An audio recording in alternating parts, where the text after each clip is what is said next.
little faggots. First time we done seen the rifle coke. Fag. Here. Have me some cereal, you little faggots. It's gonna be good. I'm gonna eat it. I'm gonna talk about what here. I'm gonna finish eating, and we're gonna talk about AKs. Oh, that's something new, huh? Yeah, you get ready. Oh, I ate it all in like 4 seconds. Thank God. I am a hungry little mofo. But anyway, like I was saying all up in your face, we're gonna talk about what makes an AK good here. Ha! What things to look for if you want a quality AK of any variant. And in front of the camera, we have the Arsenal SLR-107 side folder, duly noted there, you stupid. This one does not have the poop on the side there, because it's fail. But anyway, this AK is a top of the line AK because it's Arsenal. I like doing this. But anyway, that's the top of the line AK because pretty much because they say it is. No, what makes this a top of the line AK is the high quality, thicker than usual Bulgarian stamped receiver. All the parts on this gun, I say parts, if you're not that into AKs, you wouldn't really know. The trigger guard, all the latches, all the levers, and the moving parts, and the dust cover, and the this is called the front trunnion.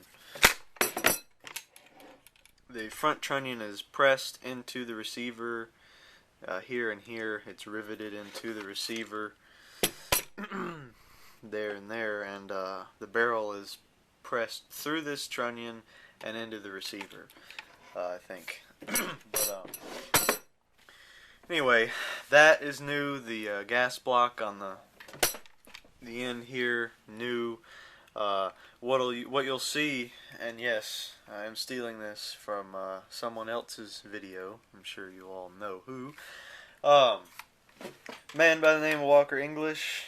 Yes, you all know. Oh God. Oh goodness. But anyway, he's right.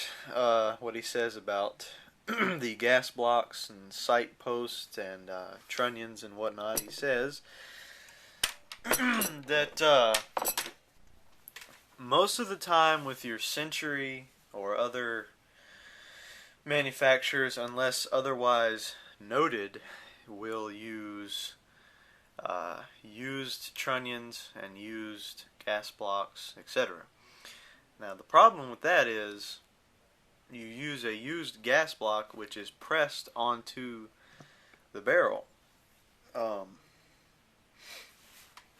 you press that onto the barrel and shoot thousands of rounds through the course of that rifle's use in a military or whatever country, you know, it'll get, quote, shot out. And then they'll take it off, along with all the other parts, this part and that part and all the other parts, and they'll send it to America, and it'll be in a demilled kit. It'll be taken off of fully automatics, etc. And there are differences. You can get virgin kits, which are kits that never used, they were never fired on their rifles, they were just sat, they just sat there and were never used. But mostly, and I say mostly, I'm referring to Century because they supply a lot of the AKs on the market because of how cheap they are. They used repressed gas blocks. So they'll be shot out, they'll take them off, send them to America, open them up, be all rusty and shitty. Some company who doesn't know what they're doing, Century being a good example, will put it together poorly, and you can have all kind of problems. And that's stemming from this one part. you still have your trunnion issues being loosely fitted into the receivers and all that other nonsense. Now with an Arsenal, which is considered a quality AK, you get new Bulgarian hammer forged barrels, new parts. Everything on this rifle has never been used when you get it from K-VAR or the factory or wherever the hell you're getting yours from. They're all brand new parts.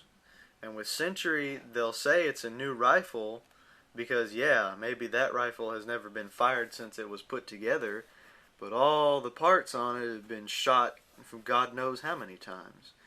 So I'm just, putting this here video up to explain to people that Century, yeah, they're cheap, and yeah, granted, most of the time you buy one of their rifles, it's not going to blow up in your face or have any issues, but there are a damn good percentage of people that buy Centuries for the same reason that I bought one, which this isn't a Century, this is an Arsenal, but I have two Century rifles, AKs. One's a Tontel or whatever the hell, and the other one was the Wasser, and I've had maybe 2 or 3 issues out of the Tontel, having fired around 700 to 1,000 rounds through it, and I've had so many problems with the Wasser, I just sold it. And but on to the main point of the video, things to look for on a quality AK. The first thing you look for on a quality AK is mag dimples. Magazine dimples, which are the dimples that are noted right above the mag well here. They're on the receivers. Well, it doesn't matter really how pronounced they are. There's a designation for this type of receiver. It's called a Nodak Spud or an NDS3. If any AK has an NDS3 receiver on it, you're going to get one, mostly no mag wobble, and you should have fairly good feeding from it. It's really basically this.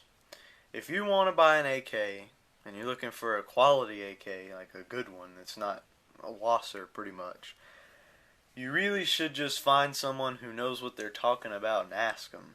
I could go through everything on this gun and say, well, if an AK has this on it, then it's good. It's really not that case. It's really the case of who's building it.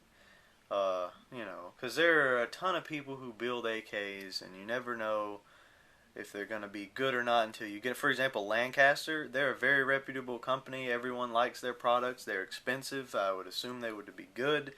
I know people who have had so many issues with Lancaster products, it's just retarded.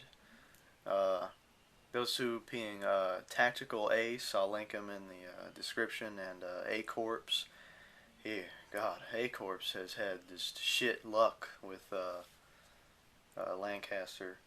But anyway, that's just my whole take on what to do when you're looking for a quality AK. If you see this video and you're like, oh man, I want an AK-74 and AK-47, Skype me up there. It's gay, but you can download the program Skype, and I'll tell you if you get an eyeball on an AK, and I can give you my professional opinion on it. Yeah, because I'm better than you. No, when you're gonna go to buy a gun, I'd say ask people who know, and anybody in our little gun community, me, TMH, Tex Grebner, yada yada, the list goes on. Just ask them. If they don't answer, go ask somebody else. There's a shitload of us, and we'll answer your questions, because we know our AKs. Well, at least I know my AKs here. So yeah, that's what to look for. You don't look for anything. You go find one you think is good, and then you ask somebody. Either that, or you just go look at it in a store, or a shop rather. So yeah, boy, that's my long-winded video for the week. So get raped and go to hell. Almost forgot. And as always, I'd like to thank all of my Ted Nugent blood brothers. Don't forget to join the NRA to help protect our rights. And you rape them, I scrape them and rape them, 'cause you dumb as hell.